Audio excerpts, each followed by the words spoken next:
বিসমিল্লাহির রহমানির রহিম। ভারতের সংখ্যালঘু প্রীতি নিয়ে যদি কথা বলতে যাই তাহলে প্রথমে অনেকগুলো বিষয় নিয়ে সামনে আসতে হবে।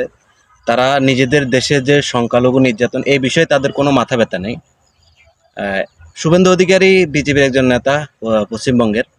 উনি 16ই ডিসেম্বর ওনার দেশের স্বাধীনতা পালন করবে, সংখ্যালঘুদের নিয়ে ওই করবে সেই করবে এরকম বলতেছে। অথচ মানে পৃথিবীর ইতিহাসে যদি ইসরায়েলের পরে কোথাও সংখ্যালঘু নির্যাতন হয় সেটা হচ্ছে ভারতে সবচাইতে বেশি। ভারতে আপনি মণিপুরের দিকে তাকালে দেখবেন মণিপুর কিন্তু এখন বিজেপি শাসিত সরকার। সেখানে সংখ্যালঘু দুই গ্রুপের মধ্যে সংঘর্ষ লাগাই দিয়ে বিজেপি এখন সেখানে মানে হাতে তালি মারতেছে। ওখানে সংখ্যালঘু নির্যাতনে এমন ঘটনা ঘটছে, নারী এবং পুরুষ দুইজন নারী এবং তার মেয়েকে উলঙ্গ করে মেরে উলঙ্গ করে অনেক দূর পটে এ করছে, এরকম ঘটনা ঘটছে। তারপরেও তারা মানে বাংলাদেশের সংখ্যালঘুদের নিয়ে খুবই চিন্তিত, খুবই উদ্বেগ তাদের।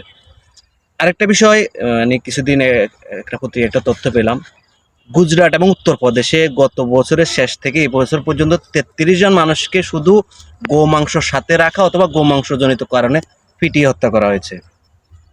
তাহলে সেখানে সংখ্যালঘু কি নির্যাতন হচ্ছে না? সেখানে সংখ্যালঘুদের অধিকার কি হরণ হচ্ছে না? তারা অসাম্প্রদায়িক বাংলাদেশ তৈরি করার অনুরোধ করতে পারে অথবা করতে করে।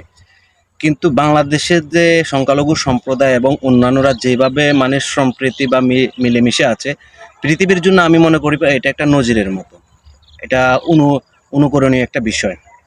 তারপরে ভারতের বাংলাদেশকে নিয়ে এই মাথা ব্যথার শেষ নেই। বিশেষ করে আপনি শুভেন্দু অধিকারীর কথা যদি বলেন, উনি কেমন হিন্দু সেটা কিছুদিনের আগের একটা ভিডিওতে প্রকাশ হয়েছে। তিনি নাকি 3 বাটি গোমাংস খেয়েছে। ঠিক আছে, আবার গো রক্ষার কথাও বলেন, নিজে খান আবার গো রক্ষার কথাও বলেন, হিন্দুদের সুরক্ষার কথাও বলেন। অথচ তার তার সরকার শাসিত রাজ্যগুলোতে সবচাইতে বেশি সংখ্যালঘু নির্যাতিত হচ্ছে। এইসব বিষয়ে তার কোনো মাথা ব্যথা নাই। ভারতের সংখ্যালঘু নির্যাতন বিষয়ে আজ পর্যন্ত তার কোনো মাথা ব্যথা নাই। মণিপুরের ঘটনা নিয়ে তিনি কিছু বলছে কিনা সন্দেহ আছে, আমার চোখে পড়েনি। তাহলে নিজের দেশের অবস্থা সে ব্যাখ্যা না করে পার্শ্ববর্তী একটা রাষ্ট্রকে কিভাবে শেষ করে দেওয়া যায় সেখানে উস্কানি দিচ্ছে, মানে একটা সম্প্রদায়কে উস্কানি দিয়ে দেশের বিরুদ্ধে লাগিয়ে দেওয়ার যে চিন্তাভাবনা তার, এটা কি ঠিক হচ্ছে? অথচ তাদের উচিত ছিল বাংলাদেশের সরকার পর্যায়ে অথবা যে কোনোভাবে যদি কোনো ঘটনা ঘটে থাকে স্পেসিফিক বলে সেটা নিয়ন্ত্রণ করার কথা বলা উচিত ছিল। সেটা না করে উস্কানি উস্কানি একের পর এক উস্কানি দিয়ে যাচ্ছে। আর ভারতীয় মিডিয়াতে এগুলা নিয়ে একদম লেগে পড়ে আছে, মানে মিথ্যে ঘটনা সরাসরি সেখানে হয়ে আছে।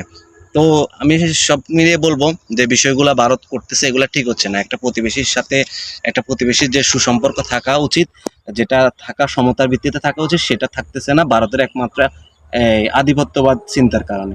তো সবাইকে ধন্যবাদ। ভারতের এসব বিষয় সতর্ক থাকবেন।